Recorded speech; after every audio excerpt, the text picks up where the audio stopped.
Hello, ladies, gentlemen, and orchids. I'm Chains. Welcome to the Thechainsproject. Today's reading will be Genesis chapter 2, verse 5 to verse 25, the second story of creation.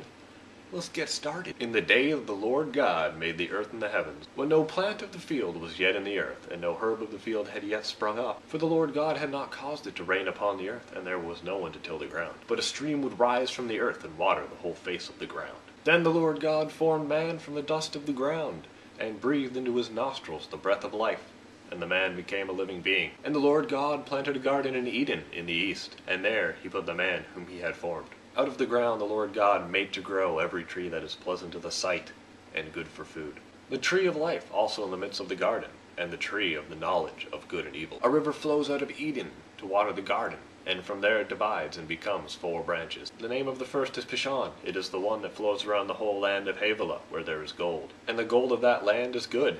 Bitumen and onyx stone are there. The name of the second river is Gihon. It is the one that flows around the whole land of Cush. The name of the third river is Tigris, which flows east of Assyria. And the fourth river is the Euphrates. The Lord God took the man and put him in the garden of Eden, to till it and keep it. And the Lord God commanded the man, You may freely eat of every tree of the garden, but of the tree of the knowledge of good and evil you shall not eat, for in the day that you eat of it you shall die. Then the Lord God said, It is not good that the man should be alone. I will make him a helper and his partner. So out of the ground the Lord God formed every animal in the field, and every bird of the air, and brought them to the man to see what he would call them. And whatever the man called each living creature, that was its name. The man gave names to all cattle, and to the birds of the air, and to every animal of the field. But for the man there was not found a helper as his partner. So the Lord God caused a deep sleep to fall upon the man, and he slept. Then he took one of his ribs, and closed up its place with flesh. And the rib that the Lord God had taken from the man he made into a woman, and brought her to the man. Then the man said, This at last is bone of my bones, and flesh of my flesh. This one shall be called woman, for out of man this one was taken. Therefore a man leaves his father and his mother, and clings to his wife, and they become one flesh. And the man and his wife were both naked, and not ashamed. And now, I think it'd be a good idea to give you guys a short summary, because somebody said, Hey Chains, dude, I don't know what the hell you're talking about, and I said, I agree, because I have to read it like 4 or 5 times just to realize I got the paper upside down. So, this is about what happened, in, paraphrase my version. So basically what was going on was nothing really existed because there was no rain. Then a stream came out of the earth and made a whole bunch of water. And then God was like, we should make a guy out of the ground. So he made a guy out of the ground and then sneezed in his nose and he came alive. And then God was like, we should make some pretty trees. Trees are awesome. And then I'm going to plant a garden. And then I'm going to take the guy I just made and put him in said garden, because that's what you do when you get a guy in a garden. And then there was like a side note about how there's a big river that turns into 4 rivers, comes out of the garden. And then it's kind of like, hey, we're back at the guy whose job is supposed to clean the garden and not to eat from certain trees, because there's no fences, and you just have to label these things. And then God was like, hey dude, you want a friend? And the guy was like, hells yeah, I want a friend. And so the God made him a whole bunch of animals and birds, and the man was like, I don't really like them, but I'll call them whatever I want. And God was like, that's cool, go take a nap. And then the guy went and he took a nap, and then God came over and stole one of his ribs and made it into a hot chick. And then when the guy woke up, God said, hey look, a hot chick. And the guy was like, awesome. And then they got married. Now most people are going to point out, hey Chains, the stories that we just read about creation didn't seem to really match up, and I would totally agree. The writing styles are completely different, so much so that it makes people believe that they were written by 2 different people. The story that we just read was supposedly written by a guy who lived in the 9th century named Jay. There's 4 things I like to point out that are different other than just the writing styles. The first one I like to point out is that of just the time period. The first story was said to take place in 6 days. Everything happened in 6 days. God took a nap on the 7th. But on the second story, it's not really clear. Some translations say it happened in exactly 1 day. Others say it took a really, really long period of time. Nobody really knows. The second one I'd like to point out is the order of things that are created. In the first story, fruit trees and animals appeared before man.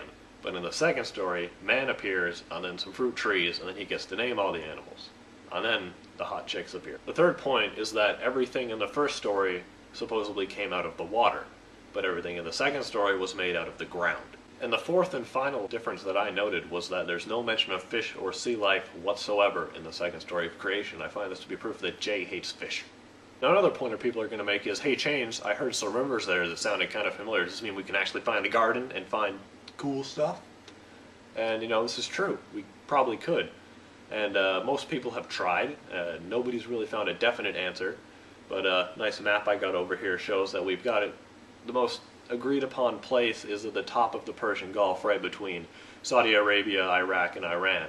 And it's not really sure. There's a whole bunch of areas that it could possibly be in. You got people say it's in Mongolia, in Ethiopia, in India, even in Turkey. So nobody's really going to definitely find out where it is. And I have the problem that arises in my mind is, what happens if we actually agree upon a place? Is that good or bad? And I view it to be bad, because it will turn out to be the whole Israel thing again.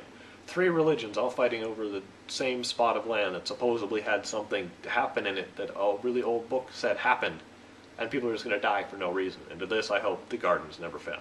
Now here's quite an oddity that I found out while researching this, is that based on the story that God took man's rib out, for a really, really way too long period of time, it was taught that men had one fewer rib than the ladies do. It's not true. Somebody had to actually deliberately go find a dead body and say, hey, they got the same number of ribs. Let's talk a little bit more about the first man, Adam, as he's most commonly known. Little problem with this, though, is that Adam's not actually a name. It's just a generic Hebrew word for human, or more precisely, earthling, which is what Adam was. He was made out of earth, or dust, or ground material stuff. That's not actually specific to the Bible. Many, many early pagan religions over in the Middle East had the idea that people were made out of the ground. So now that we've been poking fun at the second story of creation from a scientific standpoint, let's try and look at what it's trying to tell us. And what I believe it's trying to tell us is based on the climax of the story. If you'll remember from our first reading, the first story of creation, the climax was after God created humans, as in making us the best thing ever. But in the second story, the climax isn't when he makes humans, because he makes the first guy very early on. The climax is actually when God creates women. And if you'll remember, the reason that he does this is because he's trying to find the first guy somebody to be best friends with. You know, find him a partner, a helper. And God tries to make animals, and they don't really do a good job. So what this story, I think, is trying to say is that you're never going to have the same relationship with, say, your dog or your cat that you are going to have with, like, your girlfriend or your boyfriend. Well, that's all the insight that I have for the second story of creation. If I screwed something up terribly, please leave it in the comments below, along with all your hate and how much that you love me. Or if you don't like comments, go ahead and send me an email. Links in the drop down below. And until next time, I'm still working on the outro, I promise. I had to eat ice cream, but I'm working on it. I'm Chains.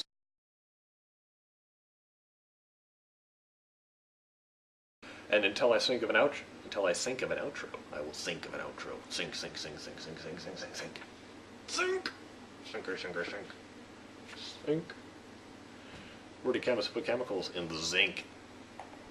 Oh, I'm so funny. See? Because zinc is an element. Where's zinc? Zinc is over here. He's right next to gallium and next to copper. Zinc. It's like sink, but this is, I don't know what I'm doing. That seems like a deliberate blooper.